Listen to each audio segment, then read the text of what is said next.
शिक्षा विभाग ने एक नया विभाग बनाया है, भारतीय ज्ञान परंपरा प्रकोष्ठ। मैं इसका मुख्य समन्वयक हूं और इस समय पर मैं यही कार्य कर रहा हूं कि भारतीय भाषाएं, भारतीय सभ्यता और भारत का जो विशेष इम्पैक्ट रहा है, जो हमारा ट्रेडिशनल इंडियन विजडम है, उसको किस प्रकार सामने लाया जाए और देखा जाए।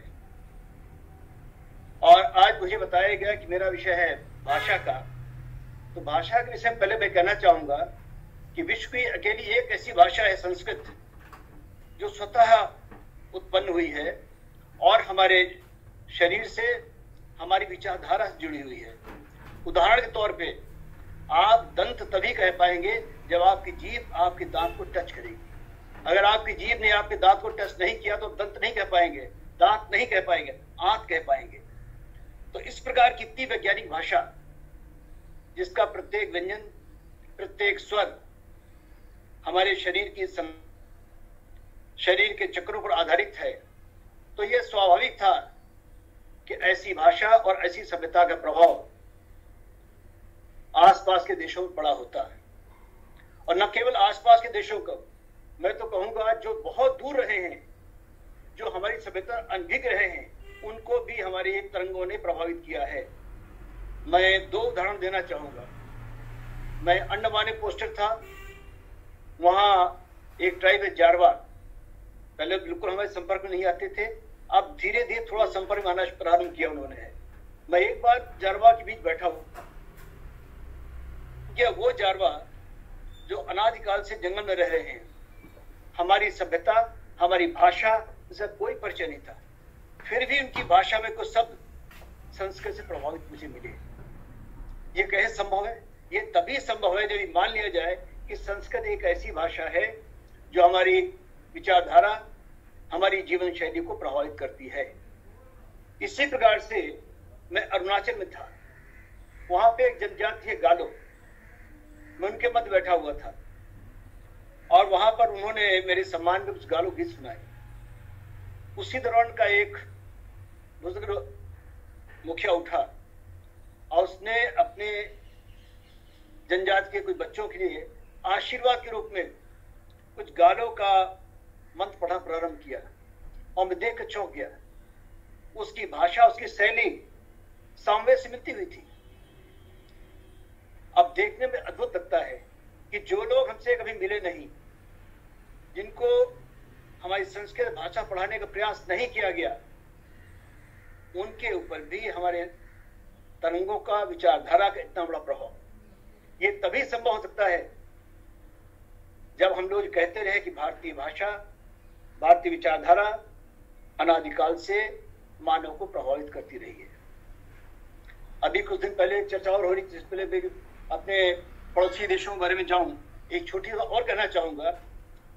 इससे पहले देश में बड़े मतभेद होते रहे, रामायण थी नहीं थी, लेकिन अभी जो लेटेस्ट कुछ शोध किए गए हैं, मैं उसे आपको शेयर करना चाहूंगा। सबसे बड़ा शोध जो हमने नहीं किया, क्यों हम तो करते हैं, उसको लोग मान के राजी नहीं होते कि अब सही किया गलत किया, विदेशों में हुआ। और वो सैटेलाइट के माध्यम से हमारी नदियों के जो चैनल चेंज हुए हैं उनको देखा और बड़ी ही इंटरेस्टिंग चीज नजर आई कि आज से करीब 14,000 साल पहले, आप ध्यान दीजिए, 14,000 साल पहले यमुना वहीं से बह रही थी जो वाल्मीकि रामायण में जिक्र आता है कि भरत चलते हैं स्थान से। जो जो नदियां क्रॉस करते जाते हैं उन्हें पर्टिकुलरली मैं दो नदियों का जिक्र करना चाहूंगा, सतलुज और यमुना। ये ठीक वहीं पर पड़ती है जहां पर रामायण दिखाया गया है। तो इससे यह साबित होता है आज से 14,000 साल पहले रामायण की कोई चीज हुई और उसकी सभ्यता इतनी प्रगाढ़ थी तो उसने हमारे पड़ोसी मुल्क अफगानिस्तान को प्रभावित किया। अब इसी प्रकार से आते हैं हम अपने आसपास और देशों के बारे में। 1950-55 के आसपास इंडोनेशिया के सुकर्णो, अब सुकर्णो सब ध्यान देंगे तो सुकर्ण का ही अपभ्रंश है। उनकी पुत्री का नाम था मेघवती सुकर्ण पुत्री। अब ये सीधा सीधा संस्कृत दिया नाम जो इंडोनेशिया प्रचलित था। आज भी इंडोनेशिया में बहन के लिए भगी शब्द का प्रयोग किया जाता है। अभी कहां से आया? जाहिर है हमारी संस्कृत से प्रभावित होकर के। आज भी इंडोनेशिया की जो एयरलाइन है उसका नाम गरुड़ है। ये तभी संभव हो पाया जब एक परिकल्पना हमारे यहाँ की गरुड़ ऐसा था जो उसके माध्यम से हमारे कहा तब विष्णु यात्रा करते थे। ये परिकल्पना पहुंचते पहुंचते रामायण के साथ इंडोनेशिया तक पहुंची और उन्होंने अपनी एयरलाइन का नाम हमारे एयर इंडिया इंडोनेशिया लिखते गरुड़ एयरवेज। इसी प्रकार से शब्द चित्रकार फोटोग्राफी के लिए इंडोनेशिया, मलेशिया और ये थाईलैंड तक प्रचलित है। ये बड़ा क्लियर कट इम्पैक्ट दिखाता है हमारी संस्कृत का जो प्रभाव पड़ा उनके ऊपर। संस्कृत और संस्कृति दोनों ही।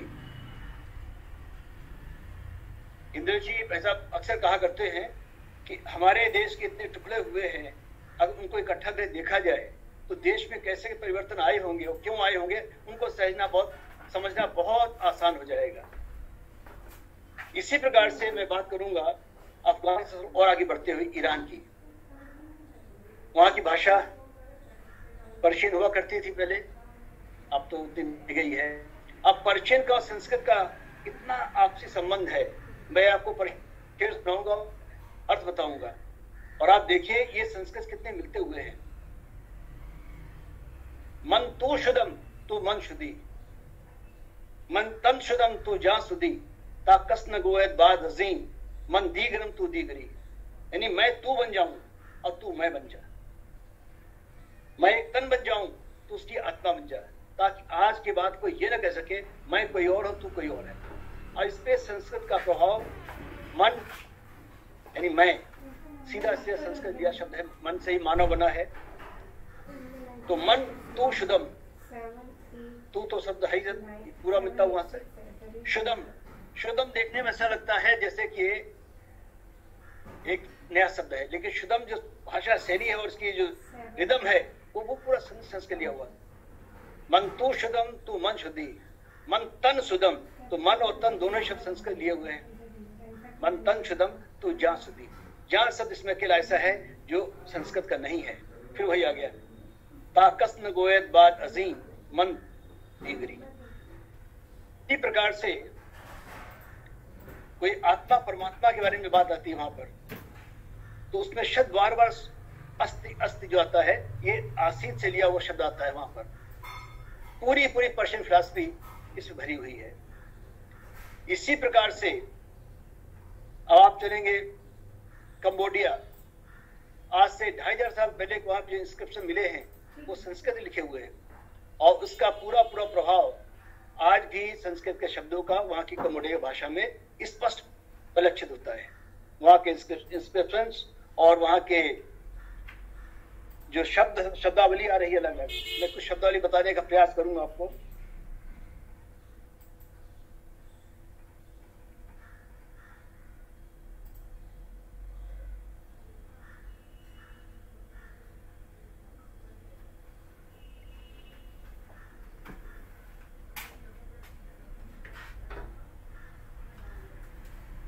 हाँ, इसमें जो खमेर सीधे से संस्कृत से प्रभावित है, आज भी इसको लोग मानते हैं।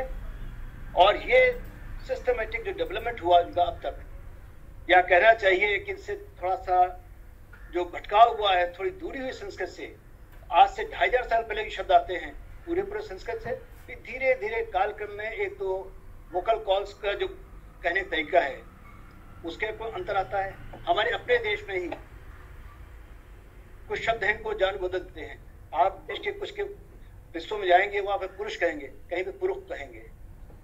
बंगाल में जाएंगे वहां वा और बा एक हो जाते हैं, या और जा एक हो जाता है। उसी प्रकार से ये ताइवान पे जो चाइना का इम्पैक्ट आया तो धीरे चाइनीज और प्लस उनके वोकल कार्ड्स में फर्क आया, तो संस्कृत जो वर्ड उन्होंने उठाया वो धीरे धीरे बदलते बदलते शब्द करके ही आ गया। जैसे एक ताइवान में बड़ा इंटरेस्टिंग है, हमारे कहते धर्म, और उनका थीम, अब थीम शब्द उसने इस्तेमाल किया, समझ नहीं आ रहा है क्या कहना चाह रहा है। डिकोड किया तो हुआ, बुद्ध के लिए प्रयोग किया गया है, धम्मा से धीमा, धीमा से थीम हो गया उनका। तो इसी प्रकार से संस्कृत इंपैक्ट पढ़ते पढ़ते और देश काल पात का प्रभाव, समय का प्रभाव और शारीरिक असमानताओं का प्रभाव, जैसे मैं थोड़ी पहले कह रहा था कि हमारे ही देश में आप पुरुष सूक्त पढ़ेंगे, ऋग्वेदी पढ़ेगा तो पढ़ेगा सहस्र शीर्षा पुरुषा, थोड़े 3-4 हजार साल अंतर आया, और यजुर्वेदी आ गया, उसने पढ़ा सहस्र शीर्षा पुरुषा। तो जो हमारे देश में इतना वेरिएशन आ रहा है, तो ताइवान में, इंडोनेशिया में, ये मलेशिया में, थाईलैंड में अगर इस तरीके से सब बदलते चले गए तो अस्वाभाविक नहीं है, पूर्णतः स्वाभाविक है, ऐसा होना ही था। लेकिन ये अवश्य बताते हैं कि हमारी पाणिनि की ग्रामर वहां पर पहुंची और उस ग्रामर ने उनकी भाषा को प्रभावित किया, और इनिशियली उन्होंने भी संस्कृत बोलने का प्रयास किया होगा, और उस कालक्रम के साथ में धीरे धीरे बदलते शब्द बदलते गए और उनकी भाषा बदलती चली गई।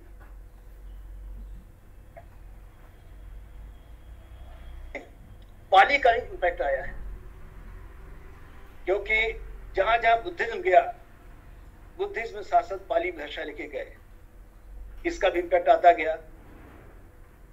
संस्कृत और पाली दोनों मिलकर के एक तीसरे प्रकार के इंपैक्ट आया और उनकी भाषा और शैली में और बदलाव। लेकिन वो बदलाव आज भी देखा सकता है। इसी तरीके से जो सातवाहन यहां से गए और उन्होंने चंपाद्वीप बसाया अपने हिसाब से, आज चंपा का नाम बदल गया है, लेकिन कभी हम पाली, सुमात्रा, जावा, चंपा कहा करते थे। इनके ऊपर जो सातवाहन राजा गए, उनके साथ में धीरे धीरे वहां पे तमिल भाषा भी पहुंची, उसका प्रभाव भी आज भी स्पष्ट परिलक्षित होता है उनके जीवन शैली में और उनकी स्टाइल में। कुछ शब्द तमिल के ऐसे होते हैं जिनको हमारे नॉर्थ वाले नहीं कर सकते, लेकिन बड़े आश्चर्य की बात है, वो शब्द बड़े आराम से इंडोनेशिया में और मलेशिया में चल रहे हैं और प्रयोग किए जा रहे हैं। तो पिछले कम से कम 2500 साल में कितना बड़ा इंपैक्ट हमारा भाषा के तौर पर रहा है इन देशों के ऊपर, जो आज भी स्पष्ट नजर आता है। मैं आपको कुछ पर्शियन और संस्कृत के उदाहरण और देना चाहूंगा। आप देखिए, आपको आनंद आएगा कि किस तरीके से संस्कृत जो है उसने हमको प्रभावित किया हुआ है। एक और आता बहुत, एक पर्शियन, शायद नाम मुझे नहीं याद आ रहा है, लेकिन उनका शेर बहुत बढ़िया है। बुत परस्तम काफिरम, बुत परस्तम काफिरम, अजले हले इमा नीस्तम। कहा मैं बुत पर मैंने अहले इमा नीस्तम, सुवे मस्जिद नी वरम, अमा मुसलमान नीस्तम। यानी मैं सभी को मानने वाला और सिर्फ मानवता विश्वास करने वाला हूँ। मैं मस्जिद जा सकता हूँ, मैं मूर्ति पूजा भी कर सकता हूँ, लेकिन मुझको न हिंदू मानो न मुसलमान मानो, मैं केवल एक इंसान हूँ। तो ये जो कंसेप्ट है और जो भाषा है, पूरी संस्कृत मिलती हुई है। मैं एक बार पुनः इस शेर को, पर्शियन शेर पढ़ना सुनाऊंगा आपको कि बुत परस्तम काफिरम अहले ईमानिस्तम, सुवे मस्जिद मी वरम, अमा मुसलमान नीस्तम। तो पूरा थॉट प्रभावित है, संस्कृत दर्शन से प्रभावित है, भारतीय दर्शन है। जो मानवीय स्तर पर ईश्वर के दर्शन करने की बात कही गई है, ये भी पर्शियन से ही है। उन्होंने कहा कीम, उत्तर है लैला। मन माने मैं, कीम माने कौन, मैं कौन हूं, उसने उत्तर दिया लैला। वो लैला किस्त, अब किस्त शब्द अस्तले बनाया गया, लैला किस्त, उत्तर दिया उसने मन। यानी मैं कौन हूं, लैला, लैला कौन है, मैं ही मन हूं।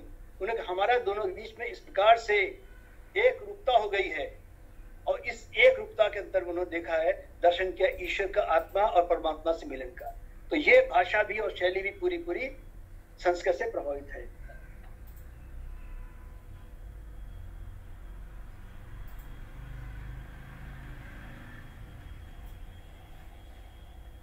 और हालांकि ये संस्कृत का प्रभावित नहीं, इसलिए मैं आई कैन ड्रॉप इट, ये संस्कृत से इतना प्रभावित नहीं जितना आप इसको बाकी देख रहे थे। अब इसके पश्चात बात करूंगा मैं हमारे और जो आसपास के देश हैं उन पे किस प्रकार भाषा इम्पैक्ट पड़ा है। एक कबीर की लाइन आती है कि निंदक नियरे राखिए, नियर। जाहिर अंग्रेजी पढ़े हुए नहीं थे, लेकिन नियर माने नजदीक यहाँ पर। तो निश्चित तौर पर ये संस्कृत से चलता हुआ हिंदी में और हिंदी चलता हुआ अंग्रेजी तक पहुंचा हुआ नियर शब्द है। ऐसे संस्कृत में बार बार कहता है नो इतराणी, इनके अतिरिक्त दूसरा नहीं। तो ये नो शब्द एज इट इज यहाँ से ट्रांसफर होके गया और आज की तारीख में वहां पर अंग्रेजी नो बन के पर हो। तो आप केवल सोच रहे हैं भारत और इसके आसपास के देशों के बारे में, और मैं देख रहा हूं कि भारतीय संस्कृति और संस्कृत ने, पाली ने और भारत की अन्य भाषाओं ने बहुत दूर दूर तक प्रभावित किया हुआ है। अंग्रेजी पर भी इसका इम्पैक्ट है। अभी कुछ दिन पहले लोगों ने मुझे न्यू ईयर की ग्रीटिंग दी। मैंने से प्रश्न किया कि जिस नया साल उनके हिसाब से नहीं है, हम तो हमारे साथ कैसे हो गया। मैंने कहा सप्त से सेप्ट बना अंग्रेजी में, उसे सितंबर बन गया, यानी 7वां महीना। अष्ट से अक्ट बना, अब से अक्टूबर बन गया, 8वां महीना। नव से नव बना, नवंबर बना, 9वां महीना। और दशम से 10 बना, 10 से दिसंबर बना, 10वां महीना। तो हमने अभी इनके हिसाब से 10 महीने पूरे हुए हैं। 11वां 12वां महीना एट टू कंप्लीट। तो ये आप देखेंगे हमारी संस्कृत का बड़ा इम्पैक्ट है इनके ऊपर कि 10वां महीना जिसको हम 10वां ही मानते रहे, इन्होंने भी इनिशियल 10वां माना। ये बात दूसरी है कि आज तक इसको 12वां नाम दे दिया। बट सितंबर, अक्टूबर, नवंबर, दिसंबर, 4 के चारों महीने साफ साफ दिखाते हैं ये 7, 8, 9 और 10 महीने हैं। 11वां 12वां बिल्कुल नहीं है। से भारतीय भाषा और भारतीय संस्कृति ने निश्चित तौर पर अपने पड़ोस के देशों को और दूर दूर के देशों को अच्छी तरह प्रभावित किया हुआ है। मेरा विषय नहीं, लेकिन मैं बताना चाहूँ कि अभी मैंने जिस विभाग में काम कर रहा हूँ वहां पे जो कुछ इंटरेस्टिंग खोज मेरे पास आई है वो आपसे शेयर करना चाहूँगा, आपको उसको गर्व होगा इस पे। अभी मैक्सिको में कुछ खुदाई हुई है थोड़े दिन पहले, और उस खुदाई में वहां पर भगवान हनुमान की 4000 वर्ष पुरानी मूर्ति मिली है। तो जाहिर है कि 4000 वर्ष पूर्व यानी 2000 BC में कहीं न कहीं से मूर्ति भारत से मैक्सिको तक पहुंची होगी, तब आज खुदाई मिली है। इसी प्रकार से गणेश की मूर्तियां मिली है। जापान में जो खुदाई हुई पिछले वर्ष, वहां पर सर्प की मूर्ति मिली है जिसकी पूजा की जा रही है। तो सर्प की पूजा इस प्रकार से करते हुए ये कॉन्सेप्ट भी जापान में जाहिर देश से गया होगा हमारे। और अभी हाल में ये मैं कंट्री भूल रहा हूँ थोड़ा सा, क्यूबा कहाँ में गणेश जी की मूर्तियां मिली हैं, और ये सभी मूर्तियां आज से 3 से 4000 वर्ष पुरानी हैं। तो ये स्पष्ट जाहिर होता है कि आज से कम 3000 वर्ष पूर्व भारत की संस्कृति का और भारत की भाषा का एक बहुत बड़ा प्रभाव पूरे विश्व में था। गोलोक जी ने कहा मुझसे खाली अपने देश के आसपास के देश को बात करने वाले, लेकिन मैंने देख रहा हूँ इसका पूरा का पूरा प्रभाव चारों फैला हुआ था, पूरे विश्व फैला हुआ था। कुछ खोजें और भी हुई है, हम लोग उसको भी कंपाइल कर रहे हैं, और अगली बार मौका मिलेगा तो आप पूरा कंपाइलेशन शेयर करूँ आपके साथ में कि इस खुदाई में किस प्रकार से भारतीय संस्कृति का प्रभाव देश विदेश में और भाषा का प्रभाव भी पड़ा हुआ है, ये पूर्णतः स्थापित होता है। तो लोग कहने कुछ भी बातें क्यों न कहें, कितनी प्रकार उसका डिनाउंस करने की कोशिश क्यों न करें, पर उस सत्य आखिरकार सामने आ ही जाता है, उसको छुपाया नहीं जा सकता है। तो इन्हीं शब्दों के साथ में मैं आपसे अपनी वाणी विराम देता हूं, और अगला मौका मिलने पर